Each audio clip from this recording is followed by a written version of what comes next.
Sorry for the technical difficulties. It is really just such a pleasure to be here, and delighted by how many people have turned up to share a couple of days of conversation about alternative proteins. And I was asked to sort of level set a little bit.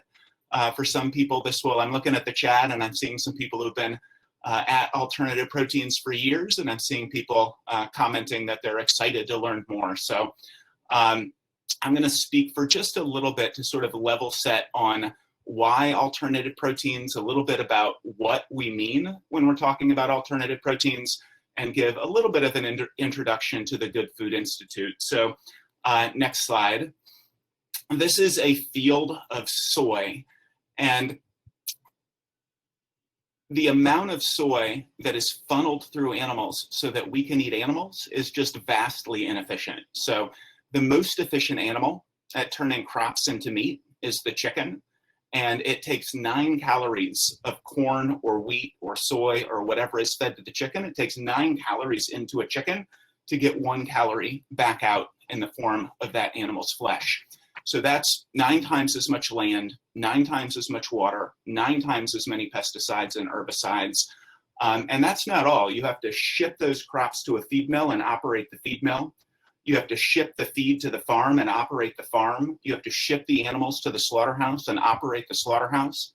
It is a vastly inefficient system with multiple extra stages of energy intensive and polluting, both factories and massive tractor trailers that are spewing pollution.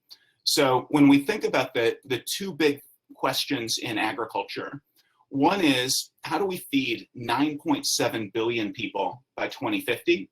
And the other one is, what do we do about climate change?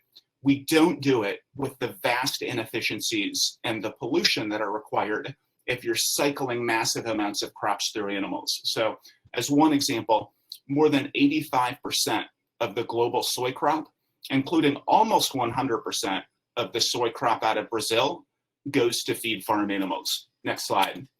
So most people on this call are probably concerned about food waste, and we should be concerned about food waste. About 40% of all of the food that's produced globally is not consumed by human beings, but it's literally thrown away.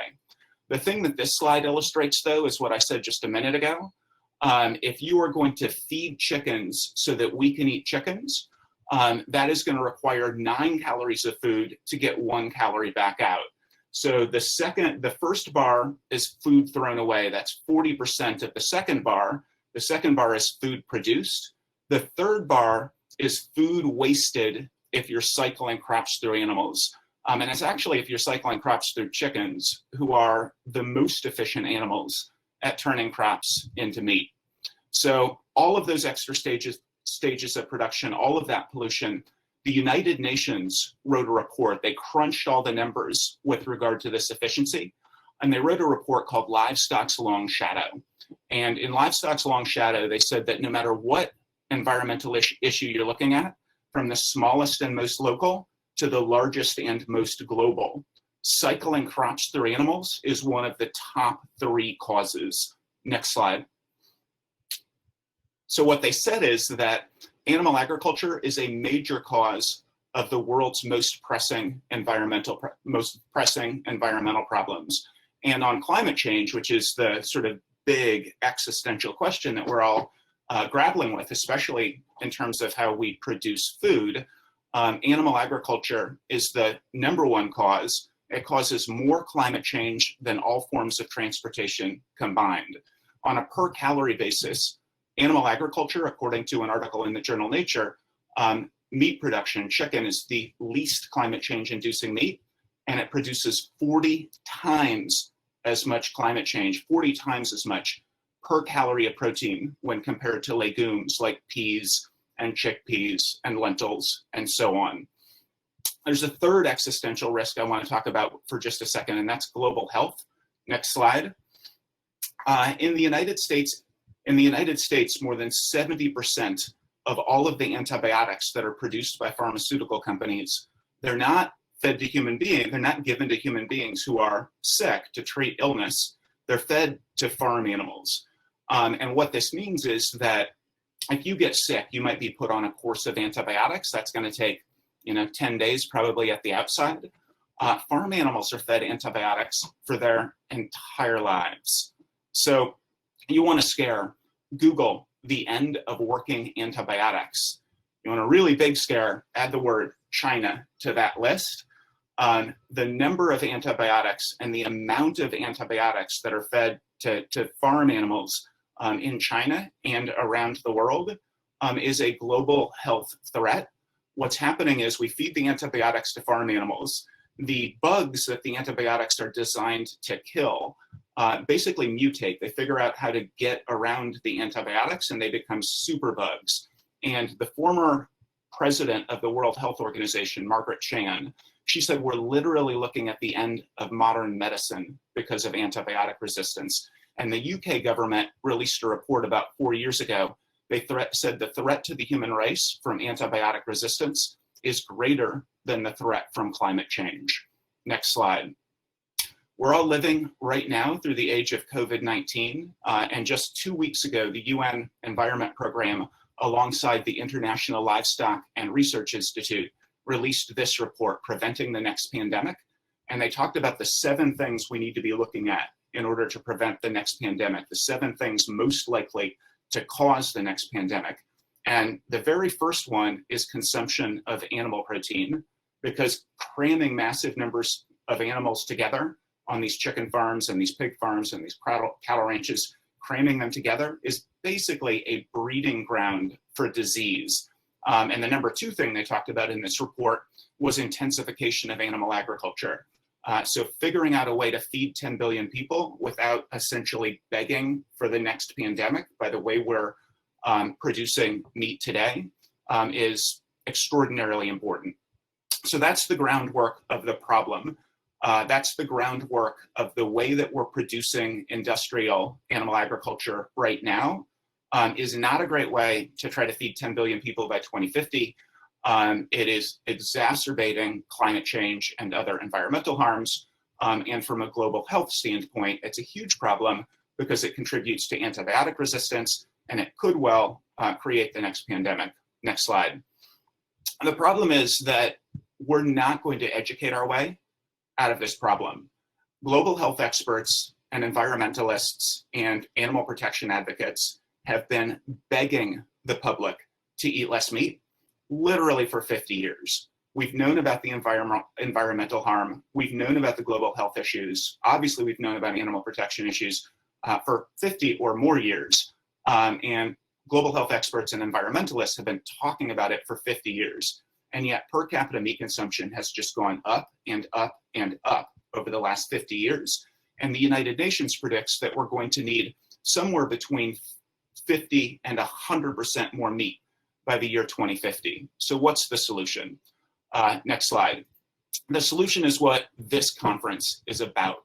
The solution is alternative proteins. The solution is giving people everything that they like about meat, but doing it in a far more efficient way. Next slide. So the central brainstorm of making animal products from plants is that, as one example, meat. It's made up of lipids and aminos and minerals and water. That is everything that meat is made up of: lipids, aminos, minerals, and water. All of that stuff exists in plants as well. So up until 10 years ago or so, it was assumed that the plant-based meat market, that plant-based meat, it was food for vegetarians and flexitarians. But the new way, what you're going to be hearing about over the next couple of days, the new way of thinking about this is no, we can give people everything that they like about meat. We can give them the taste, the texture, and everything else. But because it's so much more efficient, because producing it requires 1/9 the resources or less, we can do it in a way that is more profitable for the companies, that is more efficient, and that the price is lower. So the products taste the same or better and cost the same or less. Next slide. Some people, though, are just going to want to eat animals. Some people are simply not going to be excited about eating plants. The solution for those people is, instead of the inefficiencies of cycling crops through animals, let's feed the cells directly. So let's use the science of tissue engineering, the science of therapeutics, but let's do it with chicken cells and salmon cells and tuna cells and cattle cells. Let's grow the meat directly from cells without all of the inefficiencies that I was talking about at the outset. So if you grow chicken cells directly in a cultivator, which is what basically looks like a brewery, the image on the left, if you grow chicken cells directly, it will take you about 6 days to get what is currently the weight of a chicken at slaughter. If you raise chickens, you've got all of the inefficiency I was talking about earlier, and it takes you 6 weeks. It's a far more efficient process to grow the cells directly, and consequently a huge business opportunity. A couple of years ago, Bill Gates tasted Beyond Meat's chicken, and he wrote this blog, next slide, The Future of Food.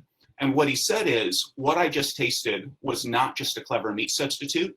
What I just tasted is the future of food. And Gates has invested in a bunch of these plant-based meat and also these cultivated meat companies. Next slide. Richard Branson also has predicted that in 30 years or so, we will no longer need to kill animals.